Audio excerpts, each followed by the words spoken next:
Welcome to मीमांसा excellent academy. जिसमें आज हम लोग पढ़ेंगे सिविक्स यानी पॉलिटिकल साइंस में।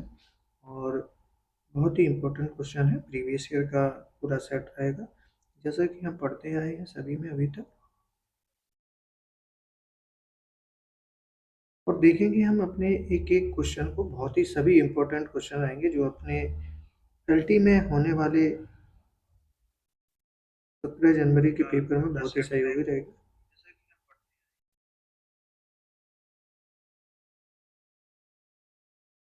देखेंगे हम अपने एक एक क्वेश्चन और हम एक एक क्वेश्चन को बहुत ही महत्वपूर्ण तरीके से देखेंगे। तो सभी लोगों को बहुत बहुत स्वागत है जो हमारे लाइव जुड़ चुके हैं, और जो नहीं जुड़े हुए हैं वो भी जुड़ जाइए और दोस्तों को भी शेयर कर दीजिएगा। देखेंगे अपने क्वेश्चन के साथ स्टार्ट करेंगे।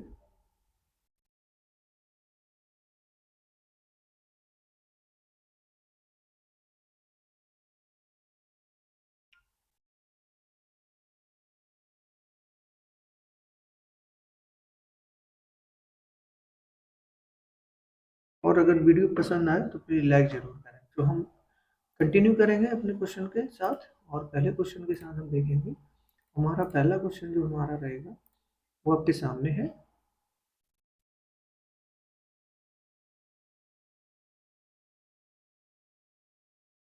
चलिए स्टार्ट करेंगे। और पहले क्वेश्चन है हमारा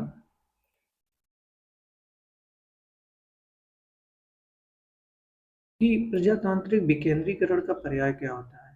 प्रजातांत्रिक विकेंद्रीकरण का पर्याय क्या होता है?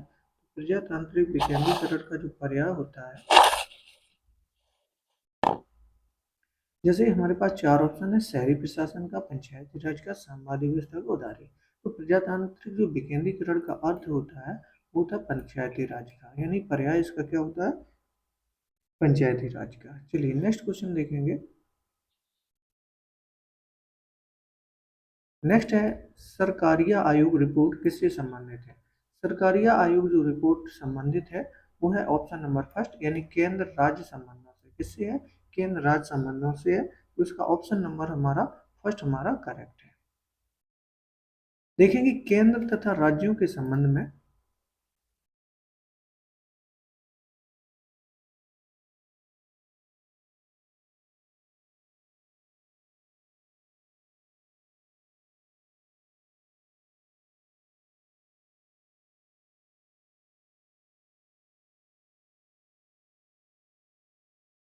केंद्र तथा राज्यों के संबंध पर विचार करने के लिए 24 मार्च 1983 को एक न्यायमूर्ति थे रणजीत सिंह सरकारिया की अध्यक्षता में 3 सदस्यीय समिति का गठन किया गया था। और इस समिति ने 1987 में अपनी रिपोर्ट दी थी। तो सरकारी आयोग की रिपोर्ट किससे संबंधित है? वो केंद्र राज्य संबंधों से है। चलिए नेक्स्ट देखेंगे। नेक्स्ट है क्वेश्चन नंबर 4। निम्नलिखित में से किस भारतीय राज्य का अपना भी संविधान संविधान है? यानी किस भारतीय राज्य का अपना भी एक संविधान है? तो उसका ऑप्शन नंबर थर्ड, जो कि जम्मू कश्मीर का है। लेकिन अब ये खत्म हो गया, वो बात अलग है, लेकिन जम्मू कश्मीर का एक स्वयं का संविधान है। चलिए नेक्स्ट पढ़ेंगे।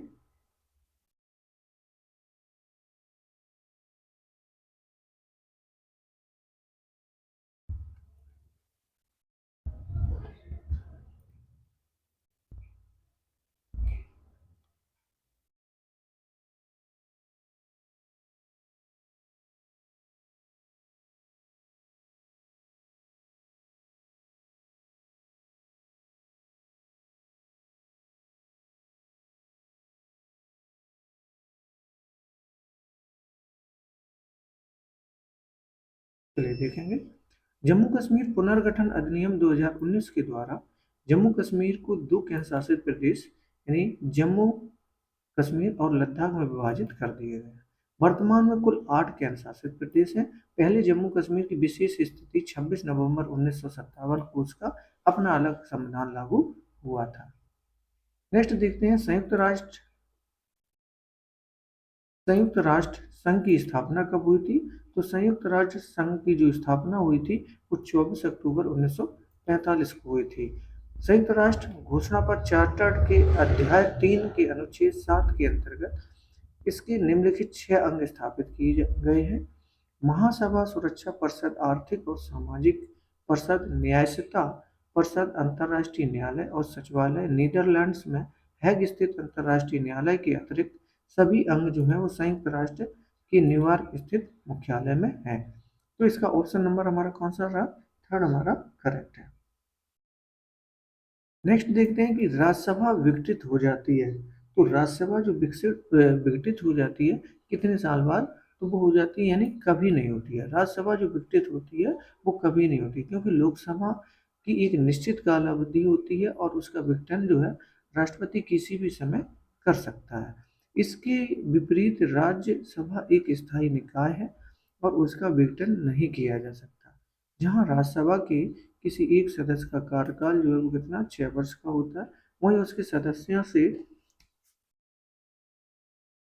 सदस्यों में से यथासंभव 1/3 सदस्य प्रत्येक द्वितीय वर्ष की समाप्ति पर सेवानिवृत्त हो जाते हैं। यानी जो राज्यसभा के सदस्यों का कार्यकाल 6 वर्ष के होती है, लेकिन इसका जो राज्यसभा विघटित होती है वो कभी नहीं होती।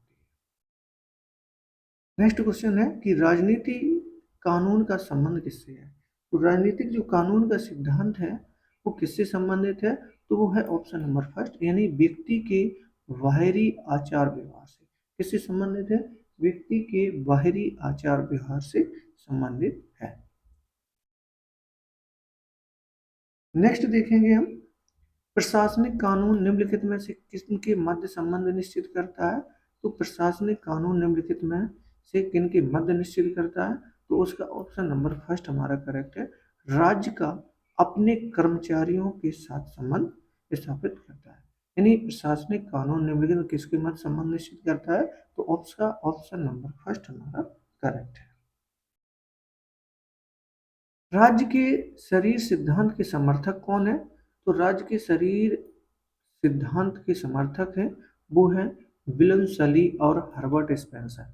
कौन है? विलियम सली और हर्बर्ट स्पेंसर जो है वो ऑप्शन नंबर 4 हमारा करेक्ट है। राज्य की शरीर सिद्धांत के समर्थक कौन है? उसका 4 नंबर करेक्ट है। शक्ति विभाजन के सिद्धांत को विस्तार पूर्वक उपस्थित कर उसे राजनीतिक विज्ञान का मौलिक सिद्धांत बना देने का श्रेय किस राजनीतिक विचार का हो जाता है? तो वो जाता है 3 नंबर, यानी मॉन्टेस्क्यू जो है उन्होंने इस बात को कहा कि शक्ति विभाजन के सिद्धांत को विस्तार पूर्वक उपस्थित कर उसे राजनीतिक विज्ञान का मौलिक सिद्धांत बना देने का श्रेय किस राजनीतिक विज्ञान को है? तो वो मॉन्टेस्क्यू को है, यानी इसका ऑप्शन नंबर थर्ड है। शक्ति विभाजन के सिद्धांत को विस्तार पूर्वक उपस्थित कर उसे राजनीतिक विज्ञान का मौलिक सिद्धांत बना देने का श्रेय मॉन्टेस्क्यू का है। तो मॉन्टेस्क्यू ने अपनी पुस्तक एस्प्रिटो ऑफ लॉज में शासन शक्ति के पृथक्करण सिद्धांत का प्रतिपादन किया। चलिए नेक्स्ट क्वेश्चन, राज्य पृथ्वी पर ईश्वर का अवतरण है। बहुत अच्छा कथन है और ये बात हीगल ने कही थी, यानी राज्य जो है पृथ्वी पर ईश्वर का अवतरण है। तो हीगल का जन्म जर्मनी के एक नगर स्टुटगार्ट में सन 1770 ईस्वी में हुआ था और एक उच्च राज्य कर्मचारी का पुत्र होने के कारण हीगल का पालन पोषण तथा शिक्षा व्यवस्था ढंग से हुई। 1793 ईस्वी में स्नातक की उपाधि प्राप्त करने के बाद उसने विभिन्न शैक्षणिक पदों पर कार्य किया और 61 वर्ष की आयु में उसका आकस्मिक देहावसान किया गया। हीगल के अनुसार राज्य पृथ्वी ईश्वर का अवतरण है और यह पृथ्वी पर विद्यमान एक दैवीय विचार भी है। नेक्स्ट है, रिपब्लिक का लेखक कौन था? तो रिपब्लिक का जो लेखक था वो थे प्लेटो। कौन थे? प्लेटो थे, यानी प्लेटो का जन्म एथेंस के एक कुलीन परिवार में 428 ईसा पूर्व में हुआ था।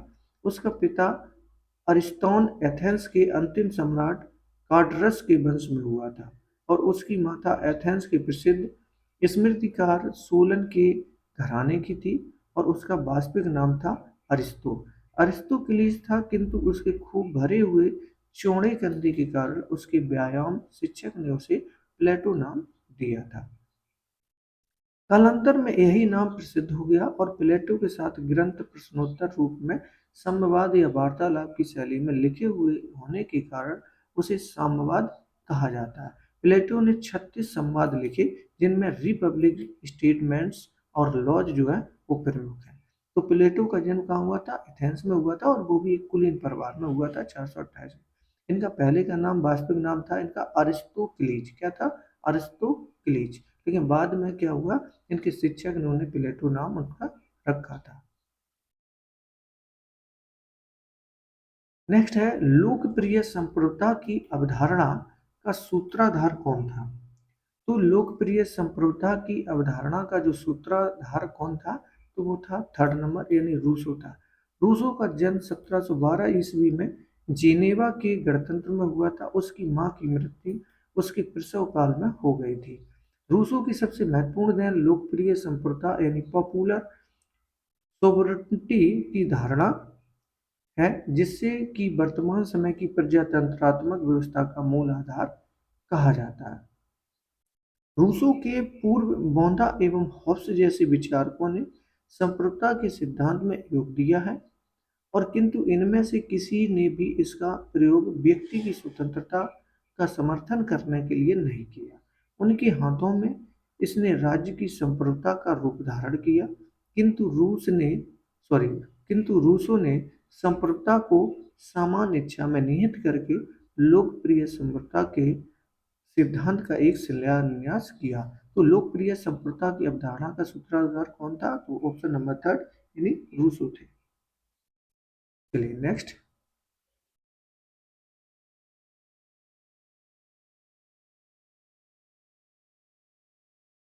नेक्स्ट है, किसने दो प्रकार के समझौते यानी एक सामाजिक तथा दूसरा सरकारी का प्रतिपादन किया? यानी किसने दो प्रकार के समझौते किए, एक सामाजिक तथा दूसरा सरकारी? तो वो किया है लॉक ने। यानी लॉक की सामाजिक समझौते के सिद्धांत के अनुसार दो प्रकार के समझौते होते हैं।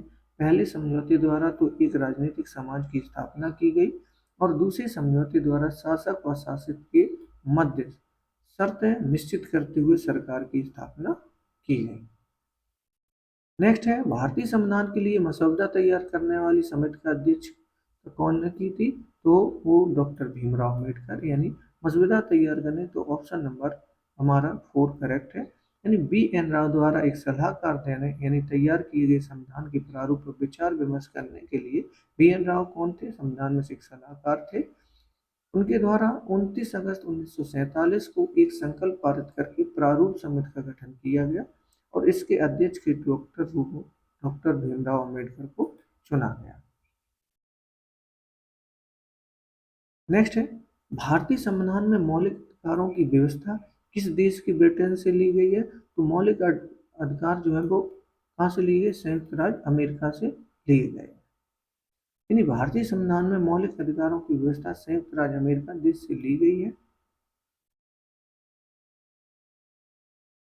संघीय शासन व्यवस्था कनाडा के संविधान से और संसदीय शासन पद्धति ब्रिटेन से, तथा मूल कर्तव्य जो है वो सोवियत संघ से ग्रहण किए गए। यानी सोवियत संघ से मूल कर्तव्य या रूस माना जाए तो सोवियत संघ यानी रूस एक ही है। मूल कर्तव्य कहाँ से लिए गए? तो सोवियत संघ से। मौलिक अधिकार संयुक्त राज्य अमेरिका से, अमेरिका और अधिकार। नेक्स्ट है, भारत के राष्ट्रपति का वेतन कितना होता है? तो भारत के राष्ट्रपति का जो वेतन होता है वैसे वो 5,08,000 होता है। इसमें नहीं है, लेकिन इसमें जो है पहले का बना हुआ है तो उसमें ऑप्शन नंबर 2 था, यानी 1,00,000 रुपए प्रति माह। लेकिन अब राष्ट्रपति का जो वेतन होता है प्रति माह तो वो 5,08,000 होता है। उपराष्ट्रपति का 4 लाख होता है। राज्यपाल का 3.5 लाख होता है। उच्चतम न्यायालय के मुख्य न्यायाधीश का 2.80 यानी 2,80,000 और अन्य न्यायाधीश का 2,50,000 होता है। उच्च न्यायाधीश के मुख्य न्यायाधीश का 2,50,000 होता है।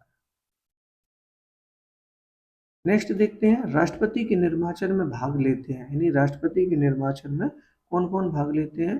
तो इसका ऑप्शन नंबर 4 यानी संसद के दोनों सदनों के जो निर्वाचित सदस्य होते हैं और राज्यों के केंद्र शासित प्रदेशों विधानसभाओं के निर्वाचित सदन सदस्य जो होते हैं वो भाग लेते हैं।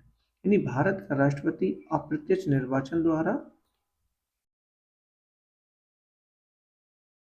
यानी भारत का जो राष्ट्रपति है अप्रत्यक्ष निर्वाचन द्वारा चुना जाता है और सीधे निर्वाचन द्वारा नहीं। राष्ट्रपति का निर्वाचन एक ऐसे निर्वाचक गण के सदस्य करेंगे जिनमें का संसद के दोनों सदनों के निर्वाचक सदस्य और दूसरा राज्य विधानसभाओं में 17वें संविधान संशोधन 1992 के अनुसार संघीय क्षेत्रों की विधानसभाओं के निर्वाचित सदस्य भी इसमें सम्मिलित हों।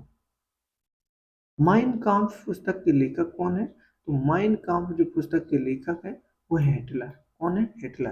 यानी माइन काम्फ की पुस्तक के लेखक हिटलर है। नेक्स्ट, अरस्तु के किस सिद्धांत का समर्थक है? यानी अरस्तु क्रांति के किस सिद्धांत के समर्थक है? तो वो है नव उदारवादी। किसके हैं? नव उदारवादी के समर्थक हैं। भारत के राष्ट्रपति की आपातकालीन शक्तियां निम्न से किस देश की देन है? यानी भारत के राष्ट्रपति की जो आपातकालीन शक्तियां हैं तीन, जो वो किस देश की देन है? तो वो है जर्मनी की वीवर संविधान की। यानी जर्मनी में जो वीवर संविधान होता है, जर्मनी की वीवर संविधान यानी 1933 से ग्रहण की गई है। जर्मनी के वीवर सिद्धांत से इनकी आपातकालीन शक्तियां ली गई हैं। भारत में सर्वोच्च माना गया है। तो भारत में जो सर्वोच्च होता है वो से संविधान को माना गया। किसमें? किसको माना गया? संविधान को माना गया। 42वें संविधान संशोधन द्वारा प्रस्तावना में निम्नलिखित में से कौन सा जोड़ा गया है? तो वो जोड़ा गया थर्ड नंबर यानी समाजवाद। 42वें संविधान संशोधन विधेयक 1976 द्वारा प्रस्तावना में समाजवाद, पंथ, निरपेक्ष तथा अखंडता शब्द जोड़ा गया है। यानी इसका ऑप्शन नंबर हमारा थर्ड जो है बिल्कुल करेक्ट है। 42वें संविधान संशोधन विधेयक 1976 द्वारा प्रस्तावना में समाजवाद, पंथ, निरपेक्ष तथा अखंडता शब्द जोड़ा गया है। ऑप्शन नंबर थर्ड करेक्ट है। भारतीय संविधान में किस संशोधन के परिणाम स्वरूप संपत्ति के मूल अधिकारों को हटा दिया गया है? तो इसे हटा गया था 44वें संविधान संशोधन 1976 में। यानी 44वें संविधान संशोधन द्वारा संपत्ति का अधिकार मूल अधिकारियों की सूची से हटा दिया। संपत्ति का अधिकार एक कानूनी अधिकार रह गया है। तो ध्यान रहे कि संपत्ति के अधिकार को 44वें संशोधन द्वारा हटाया गया। नेक्स्ट है, भारत के राष्ट्रपति पर महाभियोग लगाने का अधिकार है। तो वो किसका है? यानी संसद के जब दोनों सदन मिलकर के जो महाभियोग लगाते हैं तो उन लोगों का संसद के दोनों सदनों को अधिकार इसका है। नेक्स्ट देखेंगे, अनुच्छेद 61 के अनुसार राष्ट्रपति पर महाभियोग का आरोप संसद के किसी संसद द्वारा लगाया जा सकता है, लेकिन ऐसा कोई भी आरोप तब तक नहीं लगाया जा सकता है जबकि एक प्रस्तावित आरोप के संकल्प के रूप में न हो, जो कम से कम 14 दिन की लिखित सूचना देने के बाद न प्रस्तुत किया गया हो और जिस पर सदन के 1/4 सदस्यों ने हस्ताक्षर करके प्रस्तावित करने का तथ्य प्रकट न किया हो। उस सदन के कुल सदस्य संख्या के कम से कम 2/3 बहुमत द्वारा ऐसे संकल्प को पारित नहीं कर दिया गया। भारत में राष्ट्रपति राज्यसभा के कितने सदस्यों को मनोनीत करता है? तो वो करता है 12 सदस्यों को। कितने? 12 सदस्यों को भारत का राष्ट्रपति राज्यसभा में मनोनीत करता है। राष्ट्रपति 12 ऐसे सदस्यों को राज्यसभा में नाम निर्देशित करता है जो साहित्य, कला, विज्ञान और सामाजिक सेवा के क्षेत्र में विशेष ज्ञान या अनुभव रखते हों। अनुच्छेद 83 के राष्ट्रपति को लोकसभा में 2 से अनधिक एंग्लो इंडियन के नाम को निर्दिष्ट करने का अधिकार, यदि उसकी राय में लोकसभा में उस समुदाय का प्रतिनिधित्व पर्याप्त नहीं है। नेक्स्ट है, भारतीय संसद के दोनों सदनों की संयुक्त बैठक में अध्यक्षता कौन करता है? तो भारतीय संसद के दोनों सदनों की संयुक्त में बैठक में जो अध्यक्षता करता है तो वो करता है लोकसभा का अध्यक्ष। कौन करता है? लोकसभा का अध्यक्ष।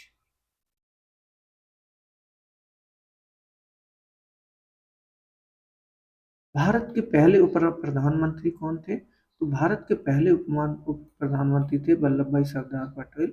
जो कि भारतीय संविधान के उप प्रधानमंत्री थे। इसके यानी भारतीय संविधान व प्रधानमंत्री पद की कोई व्यवस्था नहीं है। इसके बावजूद समय समय पर इस पद की व्यवस्था की जाती रही है।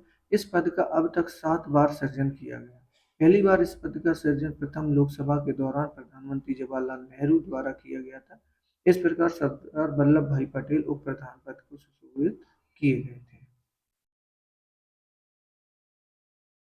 भारतीय संविधान में प्रथम संशोधन कब हुआ था? तो भारतीय संविधान में प्रथम संशोधन 1951 में हुआ था और यहीं से पंचवर्षीय योजना भी लागू शुरू स्टार्ट हुई थी। यानी भारतीय संविधान के प्रथम संशोधन 18 जून 1951 में किया गया और इस संशोधन अधिनियम द्वारा अनुच्छेद 15, 19, 31, 85, 87, 176, 372 तथा 376 में संशोधन किया गया था। संविधान में 9वीं सूची और बढ़ा दी गई। उच्चतम न्यायालय के मुख्य न्यायाधीश का वेतन कितना होता है? तो वो 2.5 लाख रुपए होता है, लेकिन इसमें ये सब पुराना है तो इसको छोड़ देते हैं। नेक्स्ट आता है महान ग्रंथ अर्थशास्त्र के लेखक कौन है? महान ग्रंथ अर्थशास्त्र के जो लेखक थे वो कौटिल्य हैं। यानी अर्थशास्त्र की रचना कौटिल्य ने की थी और अर्थशास्त्र में 15 अधिकरण तथा 180 प्रकरण है और इस ग्रंथ में श्लोकों की संख्या जो है वो 4000 बताई गई है। उत्तर प्रदेश की प्रथम पहला मुख्यमंत्री कौन थी? तो वो थी Sucheta Kripalani, option number 3। Next है केंद्र राज्य सरकार संवाद में विवाद का एक कारण क्या रहा? यानी केंद्र राज्य संबंध में विवाद का एक प्रमुख क्या कारण रहा? तो वो था राज्यपाल का पद। केंद्र सरकार के संबंध में विवाद का कारण राज्यपाल के पद को लेकर होता रहा है। नेक्स्ट है नागालैंड की राजधानी का नाम क्या है? तो नागालैंड राजधानी का जो नाम है वो है कोहिमा। क्या है? कोहिमा। यानी नागालैंड की राजधानी कोहिमा है। त्रिपुरा की राजधानी अगरतला है। अरुणाचल प्रदेश की राजधानी ईटानगर तथा अंडमान निकोबार की पोर्ट ब्लेयर है। नेक्स्ट, तुम मुझे खून दो मैं तुम्हें आज़ादी दूंगा। तुम मुझे खून दो मैं तुम्हें आज़ादी दूंगा। तो यह कथन जो है वो सुभाष चंद्र बोस का है, जो कि सुभाष चंद्र बोस ने महान स्वतंत्रता सेनानी थे। जो सुभाष चंद्र का जन्म 30 जनवरी 1987 को उड़ीसा के कटक जिले में हुआ था। माता का नाम प्रभावती देवी और तथा पिता का नाम जो था वो जानकी दास था। चलिए नेक्स्ट, राजनीतिक दल निम्न में से किसके लिए जरूरी है?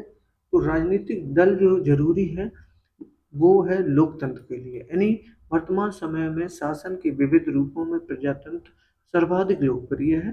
प्रजातंत्रीय लोकतंत्री शासन के 2 प्रकार होते हैं। एक तो प्रत्यक्ष लोकतंत्र, दूसरा अप्रत्यक्ष लोकतंत्र। प्रजातंत्रात्मक शासन व्यवस्था लोकमत पर आधारित होती है और राजनीतिक दल लोकमत के निर्माण और उसकी अभिव्यक्ति के सर्वाधिक महत्वपूर्ण साधन है। नेक्स्ट कहते हैं कि राज्य की आधार शक्ति नहीं है, इच्छा है। निम्न में से किसका कथन है? राज्य की आधार शक्ति नहीं है, इच्छा है। निम्न में से कथन जो है वो ग्रीन का है। किसका?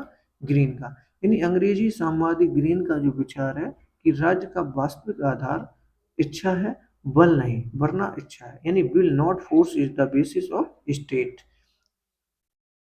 नेक्स्ट क्वेश्चन, राज्य की उत्पत्ति के बारे में निम्नलिखित समझौते का सिद्धांत निम्न में से किस सिद्धांत के विरुद्ध एक प्रतिक्रिया के रूप में सामने आया है?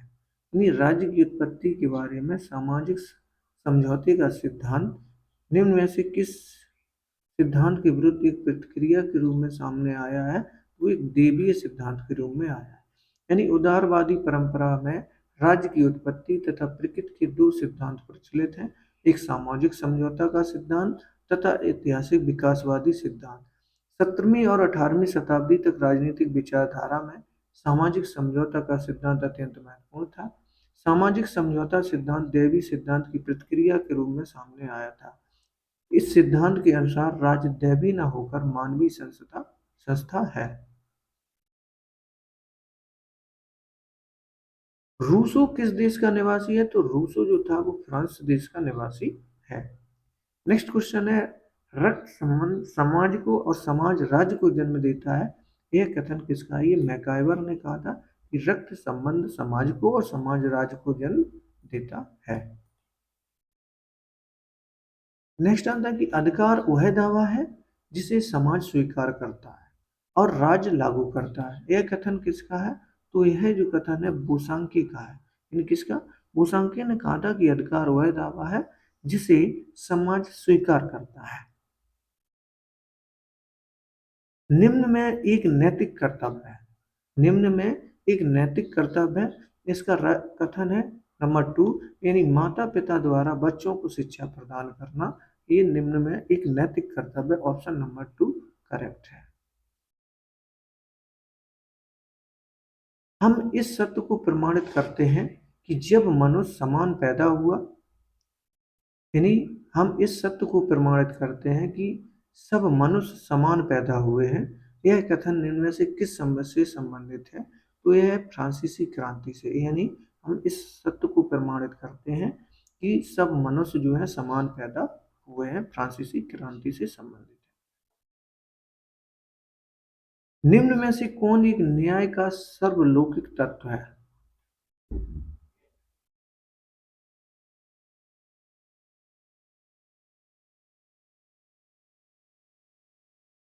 निम्न में से किस कौन न्याय का सर्वलौकिक तत्व है? तो वो है न्याय समानता का बल। किसका है?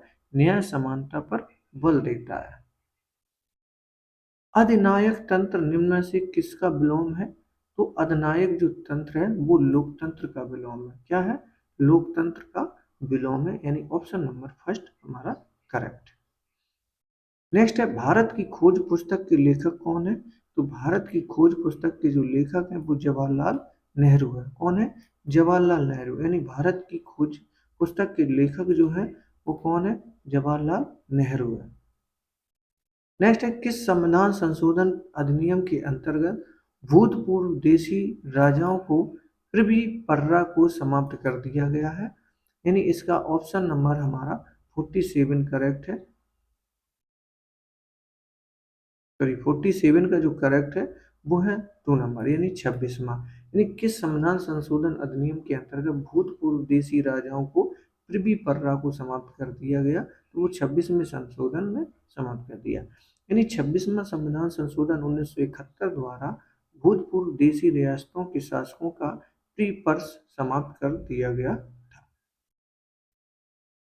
किस संविधान संशोधन अधिनियम द्वारा वयस्क मताधिकार की आयु 21 वर्ष से घटाकर 18 वर्ष रख दी गई है? तो इसका करेक्ट है 61वें जो संविधान संशोधन द्वारा 1989 में एक 21 वर्ष यानी न्यूनतम आवश्यक 21 वर्ष से घटाकर 18 वर्ष कर दी गई है।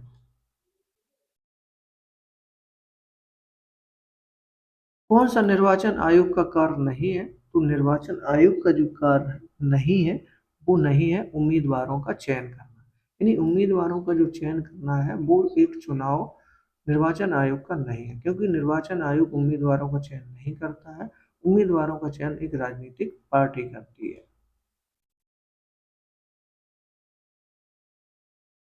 नेक्स्ट है 50, द्वितीय पंचवर्षीय योजना की मुख्य प्राथमिकता क्या थी? यानी द्वितीय पंचवर्षीय योजना की मुख्य प्राथमिकता क्या थी? तो वो ऑप्शन नंबर 4, यानी तीव्र गति में औद्योगिकरण करना किसकी थी? यानी ऑप्शन नंबर 4, यानी द्वितीय पंचवर्षीय योजना का मुख्य प्राथमिकता जो थी वो तीव्र गति से औद्योगिकरण करना। द्वितीय पंचवर्षीय योजना 1956-61 द्वारा औद्योगिक नीति यानी 1956 की घोषणा की गई और देश के समाजवादी ढांचे की स्थापना को संकल्प लिया गया। इस योजना में तीव्र औद्योगिकरण का लक्ष्य बनाया गया तथा भारी उद्योगों को बढ़ावा दिया गया। क्रिटिक ऑफ पॉलिटिकल इकोनॉमी पुस्तक का लेखक कौन है? क्रिटिक ऑफ पॉलिटिकल इकोनॉमी पुस्तक का जो लेखक है वो है कार्ल मार्क्स। कार्ल मार्क्स की कुछ महत्वपूर्ण पुस्तकें हैं, वो है जैसे पवित्र परिवार, दृढ़ता का दर्शन, साम्यवादी घोषणा पत्र, राजनीतिक अर्थव्यवस्था की विवेचना, मूल कीमत और लाभ, दास कैपिटल। ये सब किसकी हैं? कार्ल मार्क्स की पुस्तक है। इसकी जो इनकी मुख्य है वो दास कैपिटल, पवित्र परिवार यानी द होली फैमिली 1844 में इन्होंने लिखी हुई थी। नेक्स्ट है स्टेट एंड रेवोल्यूशन पुस्तक के लेखक कौन है? तो स्टेट ऑफ रिवॉल्यूशन पुस्तक के जो लेखक हैं वो है लेनिन। कौन है? लेनिन। नेक्स्ट देखते हैं क्वेश्चन। राजनीति विज्ञान का आरंभ तथा अंत राज्य के साथ होता है, यह परिभाषा किसने दी? तो राजनीति विज्ञान का आरंभ तथा अंत राज्य के साथ होता है, यह परिभाषा जो दी है वो गार्नर ने दी है। इनका ऑप्शन नंबर फर्स्ट करेक्ट। यानी राजनीति विज्ञान का आरंभ तथा अंत राज्य के साथ होता है और यह परिभाषा गार्नर ने दी। नेक्स्ट, स्टेट शब्द का प्रयोग सर्वप्रथम किसने किया था? तो स्टेट शब्द का सर्वप्रथम जो प्रयोग किया था वो मैकियावेली ने किया था। यानी स्टेट शब्द की जो व्युत्पत्ति है वो ग्रीक शब्द यानी स्टेटो से हुई और जिसका सर्वप्रथम प्रयोग मैकियावेली ने अपनी पुस्तक द प्रिंस में किया था। नेक्स्ट, किस विचारधारा ने निजी संपत्ति को प्रकृति की आवश्यक शर्त माना है? यानी किस विचारधारा ने निजी संपत्ति को प्रकृति की आवश्यक शर्त माना है? तो वो ऑप्शन नंबर 2 हमारा करेक्ट है, यानी ऑप्शन नंबर 2 उदारवाद। वीडियो पसंद आ रहा हो तो प्लीज लाइक करें। बहुत फास्ट वीडियो आज हमने किया है कंप्लीट। तो नेक्स्ट देखेंगे, किस राजनीतिक दार्शनिक ने धर्म को जन साधारण का नशा कहा है? यानी किस राजनीतिक दार्शनिक ने धर्म को एक जन साधारण का नशा कहा है? तो वो कहा है कॉल मार्क्स ने।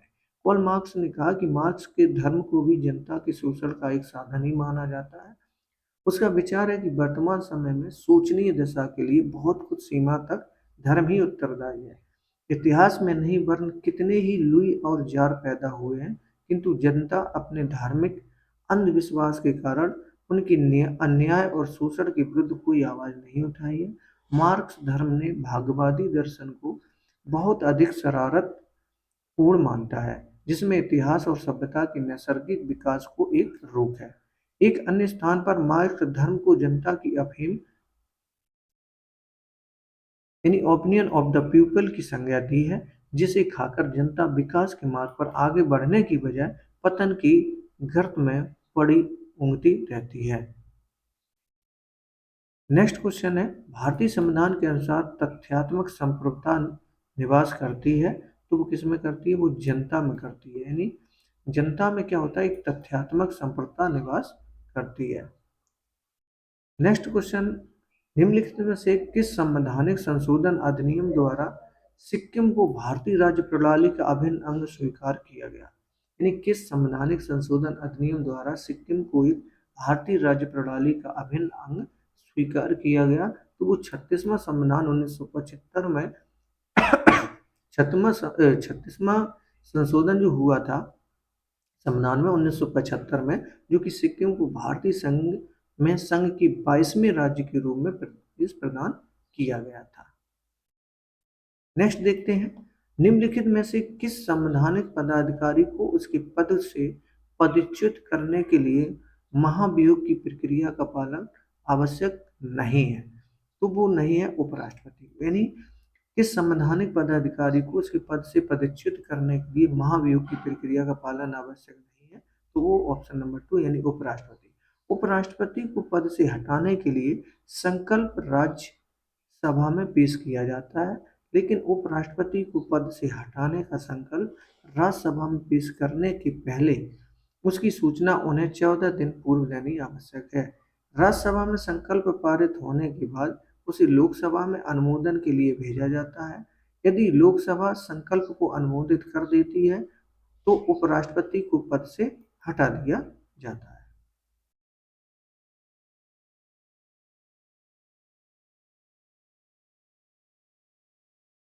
नेक्स्ट है, आचार्य कौटिल्य ने राज्य को किस रूप में देखा है? यानी आचार्य कौटिल्य ने राज्य को किस रूप में देखा है? तो उन्होंने एक दैवीय संस्था के रूप में देखा है।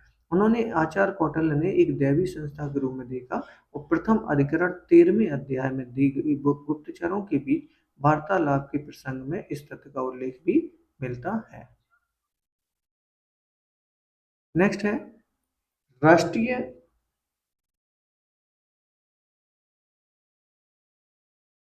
राष्ट्रीय स्वतंत्रता आंदोलन के दौरान वर्गीकृत भारत नामक विचार पत्र कौन निकालता था? वो ऑप्शन नंबर 3 यानी भीमराव अंबेडकर का जन्म 14 अप्रैल 1991 ईस्वी सॉरी 1891 ईस्वी में मध्य प्रदेश की महू नामक इंदौर जिला में महार कुल में हुआ था। इन्होंने भारत में अपने आंदोलन द्वारा दलितों को संगठित किया।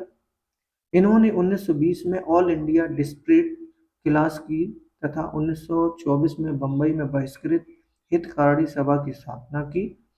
1927 में मराठी पत्र का बहिष्कृत भारत का संपादन प्रारंभ किया। तो राष्ट्रीय स्वतंत्रता आंदोलन के दौरान बहिष्कृत भारत नामक विचार पत्र कौन निकालता था? तो भीमराव अंबेडकर निकालते थे। नेक्स्ट है, राष्ट्रीय स्वतंत्रता आंदोलन के दौरान ब्रिटिश सरकार द्वारा आहूत गोलमेज सम्मेलनों की श्रृंखला में महात्मा गांधी किस में भाग लिए थे? तो उन्होंने जो भाग लिया था वो द्वितीय गोलमेज सम्मेलन में लिया था। द्वितीय गोलमेज का आंदोलन सेंट सेम्स पैलेस लंदन में 17 सितंबर को 1 दिसंबर 1931 तक हुआ और इस सम्मेलन में महात्मा गांधी ने एकमात्र प्रतिनिधि के रूप में इस सम्मेलन में भाग लिया था। इस वीडियो का लास्ट क्वेश्चन देखेंगे। वीडियो पसंद आए तो प्लीज लाइक करें और चैनल को सब्सक्राइब करके बेल आइकन प्रेस जरूर करें। बहुत इंपॉर्टेंट वीडियो था और बहुत फास्ट मैंने इस वीडियो कंप्लीट किया। 63 में देखेंगे कोई विधेयक धन विधेयक है या नहीं, इसका विनिश्चय अंतिम रूप में कौन करता है? यानी कोई विधेयक धन विधेयक है या नहीं, इसका विनिश्चय अंतिम रूप में कौन करता है? तो कोई विधेयक धन या विधेयक है या नहीं, इसका विनिश्चय अंतिम रूप से लोकसभा अध्यक्ष करता है। धन विधेयक को राष्ट्रपति की सहमति लोकसभा में पेश किया जाता है और लोकसभा द्वारा पारित हो जाने के बाद इसे राज्यसभा में भेजा जाता है। जब राज्यसभा में विधेयक भेजा जाता है तो उसके साथ लोकसभा अध्यक्ष का प्रमाण पत्र लगा होता है कि यह विधेयक धन विधेयक है या नहीं। तो इसका कौन अंतिम रूप से कौन देखते हैं? तो ऑप्शन नंबर लोकसभा के अध्यक्ष देखते हैं। वीडियो हमारा इस सेट कंप्लीट किया मैंने। वीडियो पसंद आई तो प्लीज वीडियो को लाइक करके चैनल को सब्सक्राइब करें और बेल आइकन प्रेस करें। मिलेंगे कल सुबह की वीडियो में सुबह 8 बजे। तब तक के लिए बहुत बहुत सभी लोगों का धन्यवाद। जो भी हमसे जुड़े उनका भी बहुत धन्यवाद, जो बाद में देखेंगे उनका बहुत बहुत धन्यवाद। देखेंगे नेक्स्ट वीडियो में।